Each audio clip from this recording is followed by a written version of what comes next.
Bonjour à tous et bienvenue sur Retropop TV, je suis ravi de vous retrouver pour cette première vidéo de l'année. Alors je vous souhaite à toutes et à tous une excellente année 2026, santé, bonheur, réussite, tout ce que vous voulez et surtout de bons films. Alors aujourd'hui on va revenir ensemble sur Bloodsport, tous les coups sont permis, sorti en 1988. Alors c'est un film que j'ai découvert très jeune en VHS avec Jean-Claude Van Damme bien sûr. Alors même si j'aime le cinéma dans sa globalité, il faut bien avouer que j'ai grandi avec ce cinéma US des années 80. Dans le vidéoclub de ma cousine, je passais mes week-ends et mes mercredis devant des jaquettes, des affiches, des posters, des PLV. Il faut bien avouer que j'ai grandi avec ce cinéma US des années 80 avec tous ces actionneurs que sont Schwarzenegger, Stallone, Van Damme, Bruce Willis, Mel Gibson ou encore Steven Seagal. Donc vous allez énormément les retrouver toute cette année sur Retropop TV. Alors petit retour en arrière dans les années 80 en direction de Hong Kong pour participer au comité. Allez go, c'est parti.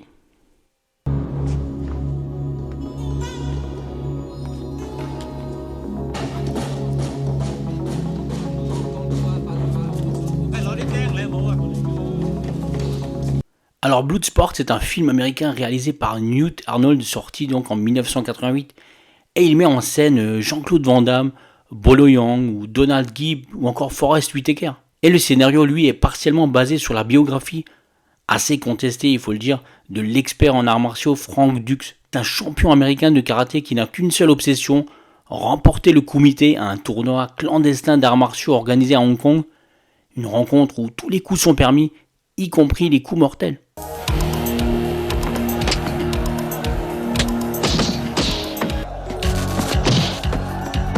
Alors à savoir que le film est sorti directement en VHS, où il a eu un tel succès que les fans ont demandé la sortie en salle. C'est comme ça que Bloodsport est sorti au cinéma et a même été numéro 1 en France et en Malaisie, propulsant Jean-Claude Van Damme au rang de star des films d'action et d'arts martiaux.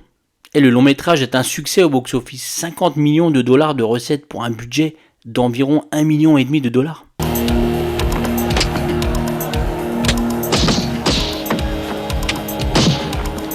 Alors la petite histoire derrière Bloodsport est bien connue, mais cela ne coûte rien de la replacer. Alors que la carrière de Jean-Claude Van Damme ne semble pas décoller, il apprend qu'un producteur très important, Menahem Golan, cofondateur de Cannon Group, dîne dans un restaurant. Et Van Damme lui fait alors une démonstration de coups de pied de karaté qui impressionne l'homme d'affaires. Celui-ci lui demande de se présenter le lendemain à son bureau. Et Menahem Golan sort alors de son tiroir le script de Bloodsport et lui confie le premier rôle.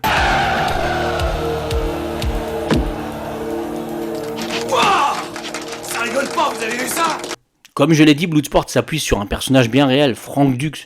Même si la véracité du vécu de cet homme initiateur d'une sorte de ninjutsu à l'américaine, appelé le Dux Ryu, est largement sujette à discussion. Il sera donc question d'un tournoi secret, le comité, qui a lieu tous les 5 ans à Hong Kong, et l'occasion pour tous les combattants les plus aguerris de différents styles de se confronter avec les règles du full contact. Seul le KO, l'abandon ou la sortie de ring sont éliminatoires.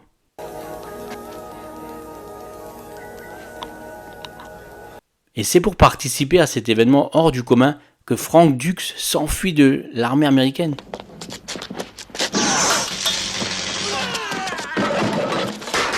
Mais avant cela, il doit parfaire son entraînement de son maître Senzo Tanaka, endeuillé par la mort de son fils. Et une fois au point, le soldat en cavale va s'engager au comité afin de défendre l'honneur de son professeur.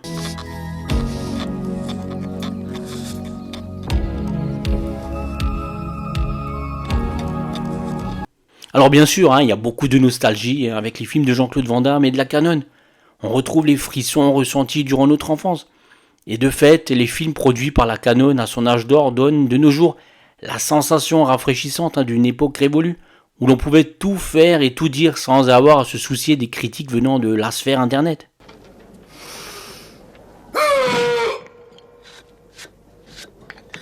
J'ai mal rien qu'à te regarder. Distribué en France durant l'été 1988, Bloodsport avait attiré un peu plus de 930 000 curieux dans les salles obscures. Il ne s'agit assurément pas du plus gros succès de l'acteur, qui a fait 1,7 million d'entrées pour Double Impact en 1991, mais il s'agit indéniablement du film qui a lancé la machine, et qui servira de modèle à de nombreux films par la suite, que ce soit pour Jean-Claude Van Damme ou d'autres.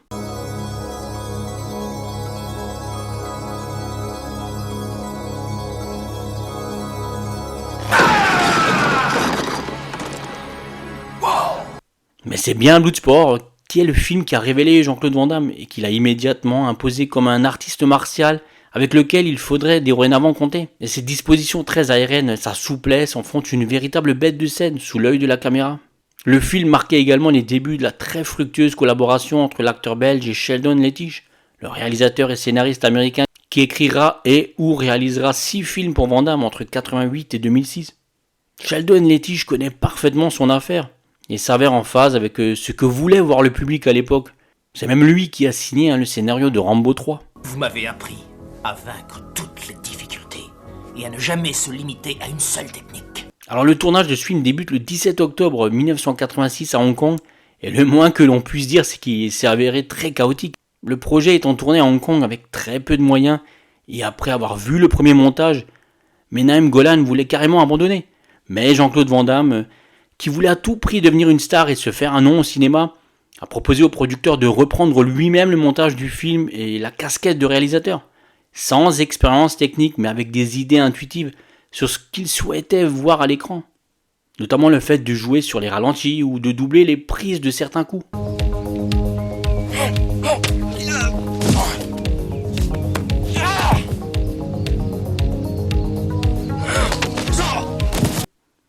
Et le film sort alors en VHS et c'est un tel succès qu'il sort ensuite au cinéma. Franchement, Van Damme, il a tout fait pour réussir. A noter que Frank Dux, auteur du roman sur lequel se fonde ce scénario, était coordinateur des combats sur le film. Et d'abord excellente, la relation entre Frank Dux et Jean-Claude Van Damme s'est dégradée jusqu'à aboutir à un procès. Dux qui reprochait à Jean-Claude Van Damme de ne pas lui avoir versé les droits d'auteur pour le film Grand Tournoi sorti bien plus tard, qu'il considérait comme un remake de Bloodsport. Non, c'est Dux. Ok, t'as l'air vachement sympa. Et à noter que la plupart des répliques de l'acteur Bolo Yeung sont identiques à celles de Bruce Lee dans Opération Dragon sorti en 1973. Il faut d'ailleurs rappeler que Bolo Yeung avait joué dans ce film.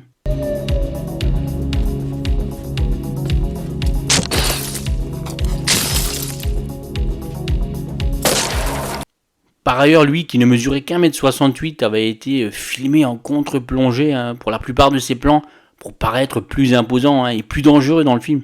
Alors oui, la réussite de Bloodsport, c'est un peu un miracle vu son parcours.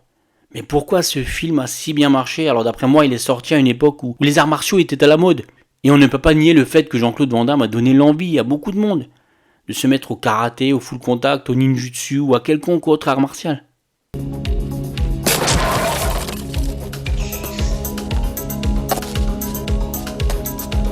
Véritable Madeleine de Proust pour les fans de Van Damme et plus largement du cinéma d'action des années 80, Bloodsport est une véritable déclaration d'amour au kumité, autant qu'au cinéma de baston populaire des années 70. C'est la première fois que j'y viens au comité, il bat le record du monde. Ouais, c'est mon pote. Et tout cela nous est délivré avec un vrai supplément d'âme, sans calcul ni prétention. On perçoit la sincérité derrière chaque image du film. Ce qui fait de Bloodsport, je pense, une œuvre qui fonctionne malgré tous ses défauts. Bien joué. Mais une brique ne rend jamais les coups. Et par ailleurs, on dit souvent que la réussite d'un bon film de genre est intrinsèquement liée à la qualité de son méchant. Et le principal adversaire de Jean-Claude Van Damme dans Bloodsport, Chong Li, a probablement également pesé dans la balance quant à la pérennité de ce film.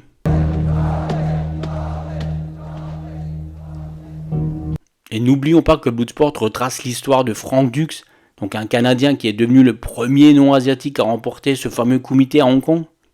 Bien que de nos jours, le véritable Frank Dux soit soupçonné d'être un affabulateur, il a peut-être exagéré sur toute sa carrière, forcément à l'époque il n'y avait pas internet pour vérifier tout ça.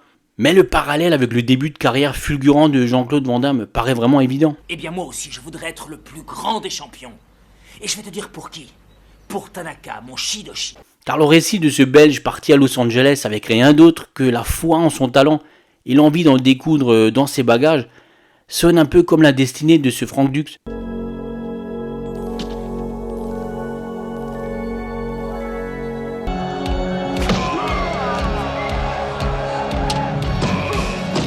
Van Damme, c'est tout de même ce mec parti de la banlieue de Bruxelles, est parvenu à conquérir Hollywood d'un grand coup de pied circulaire méchamment stylé. Et c'est aussi ça Bloodsport. L'histoire de l'outsider que personne n'attendait et qu'on adore aduler.